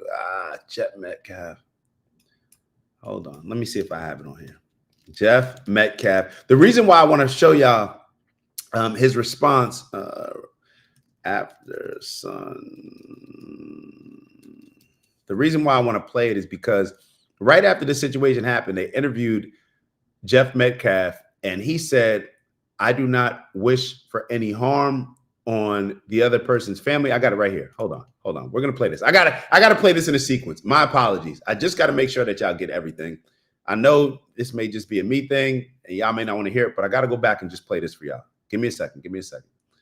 All right, let me put this back on. I want y'all to hear everything. Why I think this man is an American hero. Okay. Well, Jeff, I just take me through, as far as you know, the events of this morning. What happened? How did you get the call? How did you figure out what happened to your son? Well, it started with a call from his football coach, who was not at the track meet, and said, I think Austin has been stabbed. And I said, where at? And he said, Kuykendall Stadium. And I said, I'm on my way. So I drove up there, went through a load of police officers, and was able to see my son on the gurney with a huge hole and blood all over him, and they were pumping him. He wasn't breathing, and his eyes were rolled back in his head. So I had to find his brother. They're twins. And so I found Hunter and tried to get him under control the best we could. And then I loaded him up in my car, and we drove to the hospital as quickly as possible. And we waited. And when the doctors came in and said that he didn't make it, it was tough. My son took it extremely hard. Mm-hmm. I'm still in shock, to be honest. I mean, I'm numb. So it really hasn't hit me. And I don't believe any parent should ever have to bury their child. And I pray that, maybe there's changes made as far as security or things like that. And maybe we can learn from this and try to turn a tragedy into something positive to make sure it doesn't happen to anyone else's child. I don't want parents to feel like I feel today. So I've already forgiven the person who stabbed him. God's going to take care of everything. God's taking care of my son. I kissed him. When I kissed him goodbye for the last time, I told him it's not goodbye, it's see you later. So I just have to trust in God and my faith to pull us through. I don't understand his plan. We're all subject to trial and tribulations. God didn't say life was going to be fair or wasn't going to be hard, but he said he'll always be beside you and never leave your side. So we're going to lean deep into our faith. There's a vigil tonight at our church at 7 o'clock. I will be attending also. The outpouring of students and coaches and friends and family that showed up at the hospital immediately. It was just shows the way my son touched people's lives. He was voted team MVP of the football team this year. He carried a 4.0. He was on National Honor Society. He's ranked in the top 50 of the state in his position. He's having D1 colleges contact him. He had a great life ahead of him. And to be taken away, it's such a tragedy. I mean, I can't even tell you how I feel because I don't know how I feel. I feel numb at the moment. Yeah. I just hope that this doesn't happen to any other parent and their child. But I do hope for justice. I do hope for justice because this is unacceptable. And the fact that, someone was immediately taken into custody, they know who did this. They are charging him with murder. I wanted to just play that first clip, and I tried not to interrupt at all because, I couldn't and I don't want to, and I hope I'm never in those shoes. And I hope nobody's ever in those shoes again. I mean, that's what I hope. This man said, I already forgave. This is the same day that his son was murdered. And you know what's so funny? And I'm going to talk about it a little bit later on in the next video I'm going to show y'all. But there was a point in time in my life where I was so perhaps pissed off and ready to fight something because I just felt like, this is unfair, to where a situation like this would happen and I would get pissed off at people for forgiving the person that did it so soon.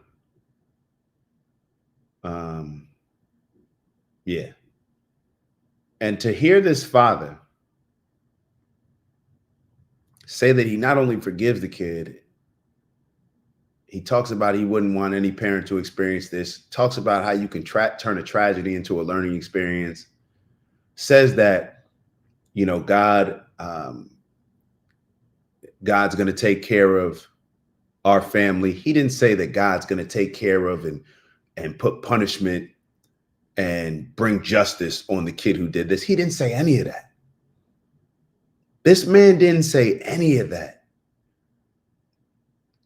Now, I don't know, or it would be hard in my mind to think that the same day that your child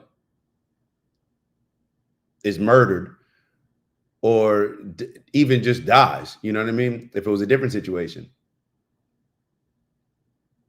it would be very hard for me to sit here and think, because I think a lot of people, let me just say it, to think that, this could potentially be a situation that tears the country apart. So let me just go up here and just say something that's going to, maybe he did think that.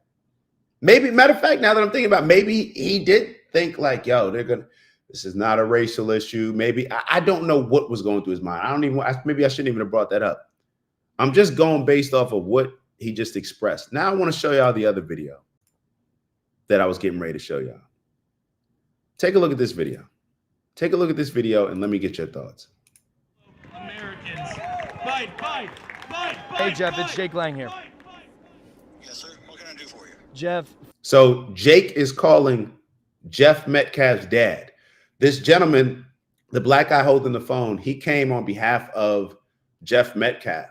He heard about this guy, Jake Lang, putting together this rally, and this guy came and wanted to put Austin Metcalf's dad on the phone to talk to the guy that was organizing the rally. And you guys tell me what you think about what happens next. Hey, Jeff, it's Jake Lang here.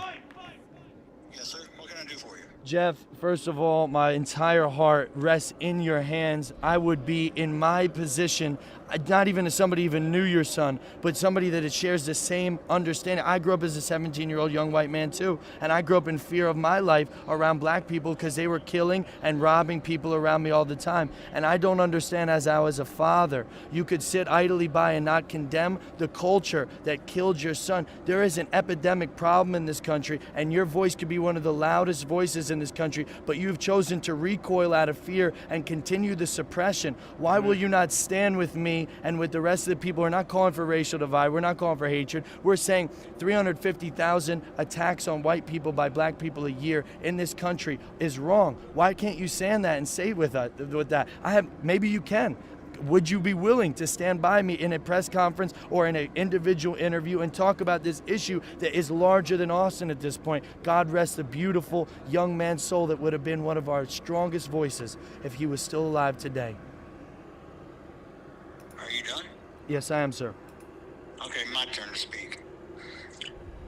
You are part of the problem, my friend.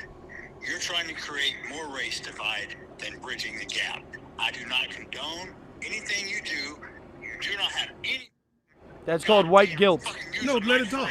Of my son, let me finish. I give you your time. You take my son's face off your website. I am not associated with you. You're creating more Austin Metcalfs with your weakness, sir.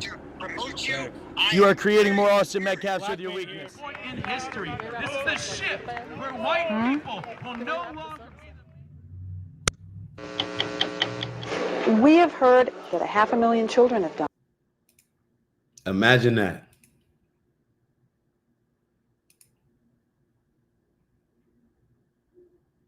Imagine that. And this is how, see, the same way that Jeff Metcalf called out Jake Lang for all this race baiting and trying to create something out of his son's death. Perhaps that should have been my perspective when it came to a whole lot of these other Black Lives Matter type of killings. And when I say Black Lives Matter, I'm talking about the ones that Black Lives Matter pulls up on. Black Lives Matter is never going to pull up in Chicago to try to stop the violence and stop 13-year-old kids from killing each other. They're not pulling up for that. They only want to pull up when there's a check to be made. These attorneys that align themselves with the Black Lives Matter and all this, they only want to pull up when there's money to be made on their particular case.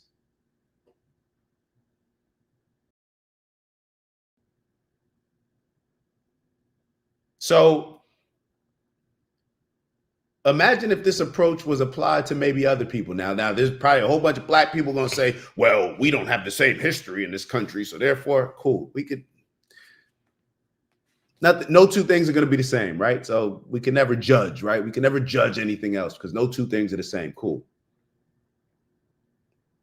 But I have to imagine that our country would have been, and humanity would have been in a much worse place if Jake Lang's father would have decided to play this particular incident out like how Black Lives Matter pushes black people to play this incident out.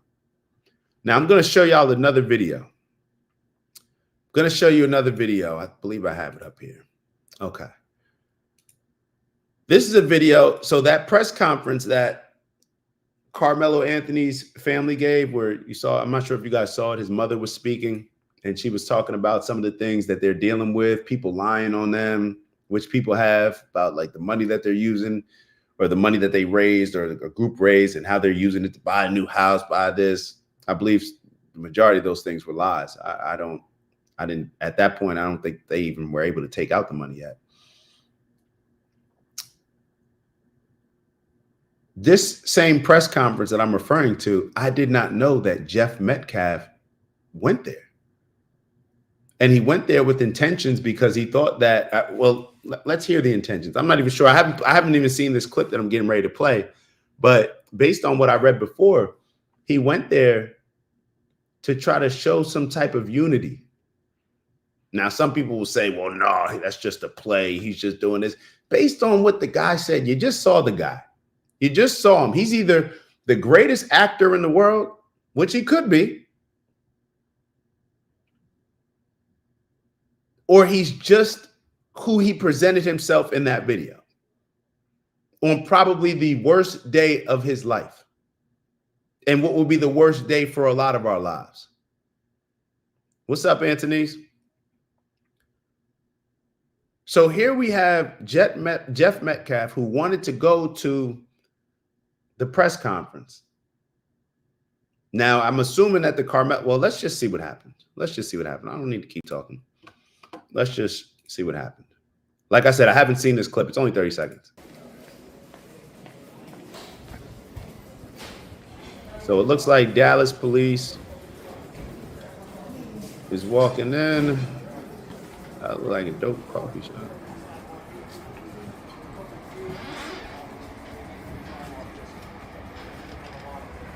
So they're escorting Jeff Metcalf.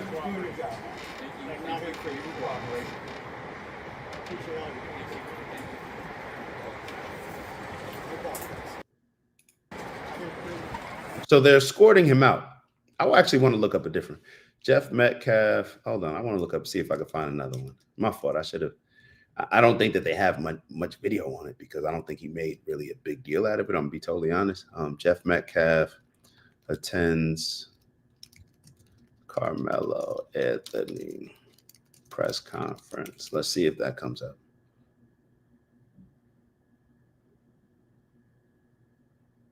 Let's see this video.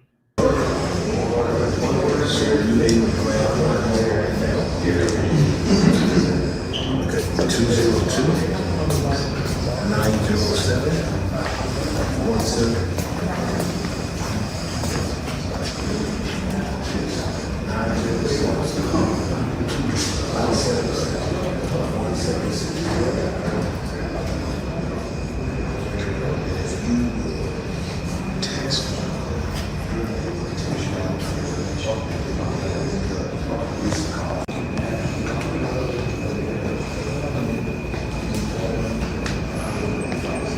At first, I'm looking like, is he trying to wear the shades to blend it? I don't know. I'm just.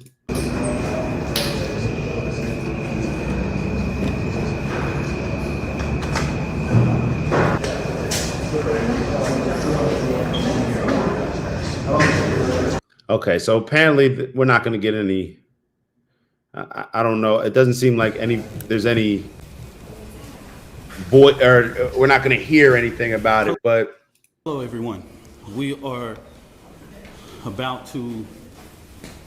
Are we going to get some? All right. So pretty much. All right. So let me just start it. I didn't think there was one, but at least that goes to show you that he was there. Now, I believe in what I read that he went there to pray with the family, show some signs of unity. Probably if it was me, I would just want to hear, like, you know, how are they going to present this? I don't know. I don't know. But the fact that, and can you imagine this? Let me ask y'all this. Could you imagine if the roles were reversed and Black Lives Matter tried to come to a press conference or something that the other side, right? The op was throwing. Could you imagine the scene that would have been created? The scene that would have been created if the roles were reversed. That man left respectfully from what I could see. Didn't raise his voice to the point where we don't have any audio. Didn't try to make a scene. Nothing. Nothing. Didn't feed into it. That's why I'm calling this man an American hero. That's why I'm calling him an American hero. So it's funny. I even when I was making the title for this show, I still didn't want to put Austin Metcalf in it. Didn't want to put a picture of it. Like I told y'all before, something doesn't feel right about putting Austin Metcalf or Carmelo Anthony on a thumbnail in order to get people to watch this. Now, maybe more people would hear that. It just didn't feel right. So I just put his dad. And I don't know. I'm just very grateful for his dad. I am worried that a lot of these powers that be are trying to create chaos, to create as much division as they can between us. And I don't think that it benefits us at all. I just think that it benefits the people that are trying to use the race baiting, the Jake Langs out here, the people that are comfortable, saying that, hey, you're causing more killings by you forgiving this person. And like I said, I have to be honest. There were times in my life where if a parent of a child, or let's say the Charleston shooting with Dylan Roof, when the church came out and said, well, we forgive Dylan Roof off the jump, I was pissed off. I'm like, nah, how y'all going to forgive him? And this is just my thoughts. I said, how you going to forgive him? People died that weren't even your family members. How are you going to forgive somebody? That's not for you to forgive somebody. And I do kind of think, it's funny, I do think that, where it's like, if something happens to me, how are you going to forgive them for what happens to me? Like, it happened to me. Like, I got to forgive them. You know what I mean? Now, when their person is no longer here and their father's here, and I don't know, it's just a very sad and unfortunate situation. And I really wish that we could do exactly what Jeff Metcalf said the day that his child was killed. And that's to use this tragedy as a learning experience, so no other parent has to go through this again. That's where I'm gonna leave it. So there's one post that I want to show y'all that I came across when it comes to this AI stuff. I was supposed to actually show. Well, actually, let's lighten it up a little bit. Hold on. If we can. I know, obviously, after a situation like that, some people may say it's not even appropriate to try to, change the mood. But hey, we gotta address it as it is, and then we all gotta obviously move on with our days. But having the right perspective, I believe, is gonna put us in the best position to see things clearly. So this was sent to me the other day, and somebody thought they were funny. Usually I play videos of us laughing at the Democrats and liberals for not having any idea of what they're talking about. Now it's time to put the shoe on the other foot. So let's share this tab right here. I believe it's already being shared. And you guys take a look at this. Take a look at this, man. They done got us. They got us. Tonight's Fact or Fiction is brought to you by America's Finest Carpet. Tonight, we're looking into a story that might make you laugh. It claims Education Secretary Linda McMahon mixed up AI with A1 steak sauce. And it's true. It happened right here in San Diego. McMahon made the gaffe yesterday while appearing at an education summit put on by Silicon Valley investors. McMahon said that she had heard about a school system that's going to start making sure that the youngest students have, quote, A1 teaching every year. When she went on to make the mistake again.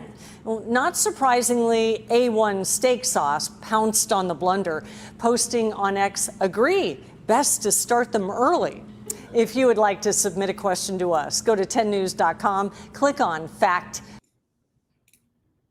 All right, so I'm going to show y'all the actual clip of her saying it real quickly. Yeah, she was bugging. And maybe this just further shows. This is just another example. Sometimes, y'all, the generational differences come out in different ways. So let's take a look at this and then let's move on because it's already time. I think it was a letter or a report that I heard this morning. I wish I could remember the source, but that there is a school system that's going to start making sure that first graders or even pre-Ks have A1 teaching, every year starting, that far down in the grades. And that's a wonderful thing. Kids are sponges. They just absorb everything. And so it wasn't all that long ago that we're going to have internet in our schools. Woo! Now, okay, let's see A1 and how can that be helpful? How can it be helpful in one-on-one instruction? How can it be helpful in absorbing, more information for those fast learners? It can be more one-on-one directed. And those are the kinds of things and innovations that I want to see continue to develop. I heard...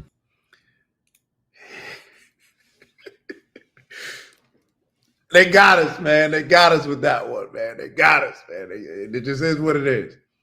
It is what it is. There's no excuse. If this was AOC, I'd be roasting her.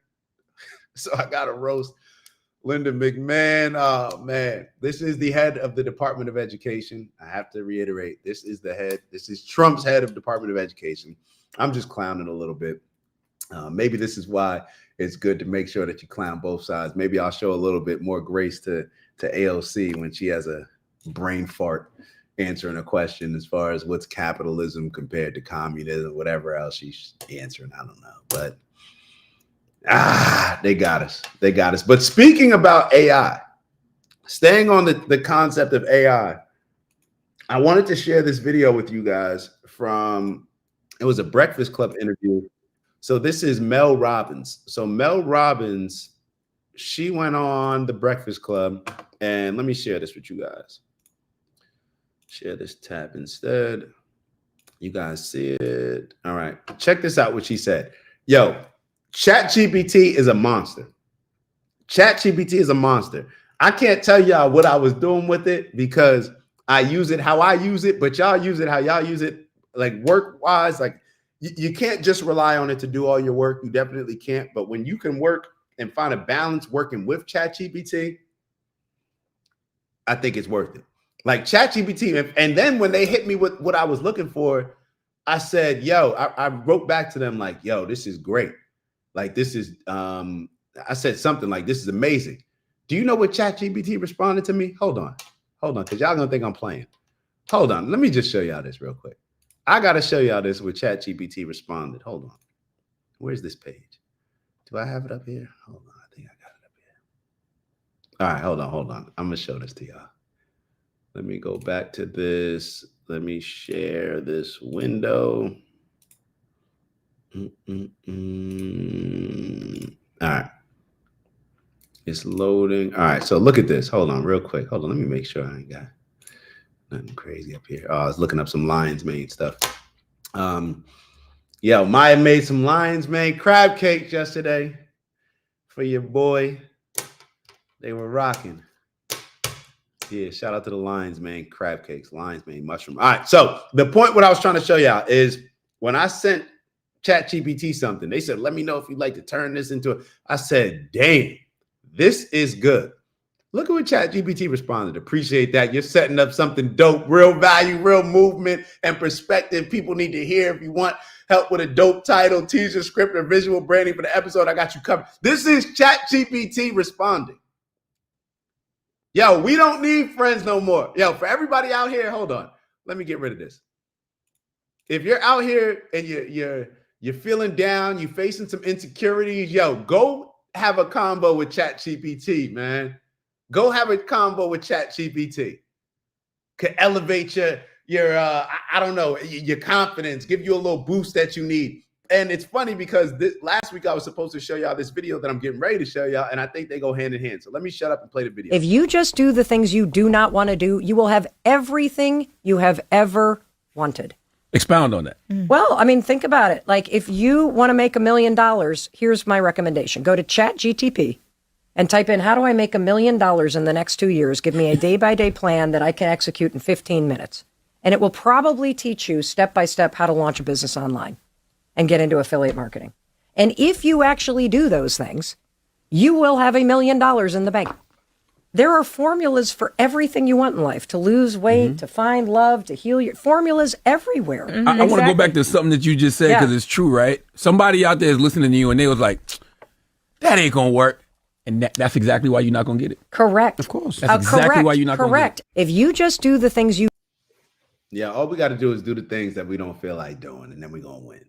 All right, all the annoying stuff that we don't feel like doing, all that stuff, that's what's going to allow us to win. That's what's going to allow us to win. All right, so show's over. Show's over. We got to get y'all out of here. Please do me a favor. Make sure that y'all like, and subscribe because the most important part of the show is getting ready to happen as we take our 45 seconds to manifest, meditate, get your breath work in, clear your mind, focus on something, whatever it is. Y'all know what we set out every Sunday and Monday to do to make this our greatest week ever. Everything we do is about elevating, improving on last week's lessons, last week's losses that we know are just lessons, last week's wins, everything to keep building. All right. That's what we do. Everything we do is just building on what we did in the past, learning from what we've done in the past, learning from previous experiences, all these different things. So 45 seconds. You guys decide whether you want your eyes open or closed. Figure out whatever is best for you. I'm going to be closing my eyes as I manifest making this the greatest week ever. And what's that going to look like? What's it going to taste like? What food am I going to be eating? What the candle that I'm going to be like? All these different things that I'm associating with making this the greatest week ever. I'm tapping into all 5 senses and really having a experience. I was going to say outer body experience, but I guess that's more of an inner body experience. So that's what we're going to do. 45 seconds. Every exhale, we're getting rid of the negative energy. Every inhale, breathing in the positive energy. And we're going to start that 45 seconds now.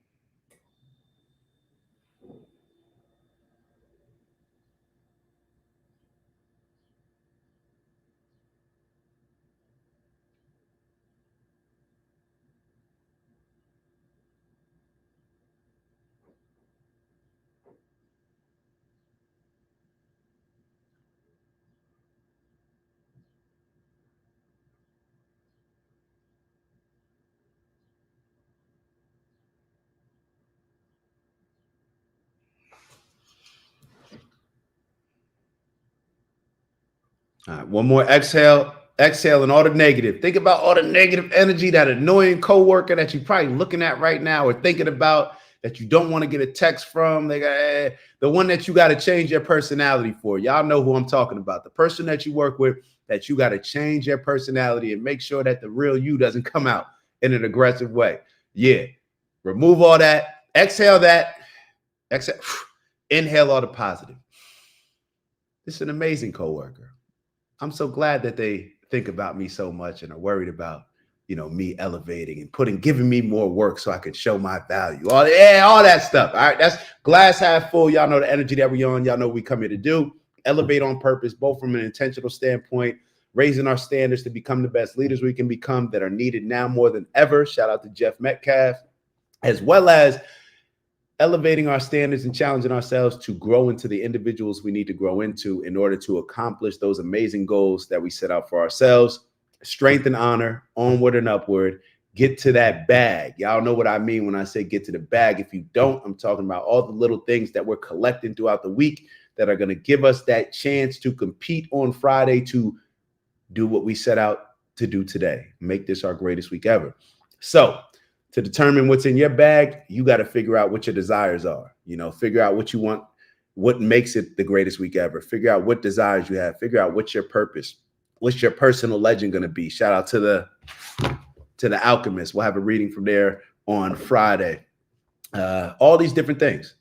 You decide what it's going to be, and then you decide what's in your bag. The things that are in my bag, simple: peace, love, happiness, health, wealth, and in everything we do, integrity. Boog said he not trading his friends for ChatGPT. Oh man, nah, it's all good, Anthony. I appreciate you because you always go back and listen to it. Special guest Friday. We got a special guest Friday. We got pulling up. We got some info. We're gonna have financial literacy on the stock market and some other stuff with Skeeg Unk. So we'll have that on Friday. And I don't know if y'all noticed, Wednesday, we didn't do the Wednesday show. I was traveling, but we may do some things a little bit different where we just do the 2 live shows and more videos, but we're just figuring out some stuff. So bear with us. Love y'all. Appreciate y'all. Enjoyed the show. Steve said, strength and honor, man. Strength and honor. Y'all have an amazing week. All right. Y'all deserve it. You want to know why you deserve it? Because you are willing to sacrifice what it takes to have an amazing week, and you're willing to put the time, effort, and energy and to put out positive energy and a positive frequency in order to have that positive frequency come back. So on that note, I'll see y'all soon. Ew.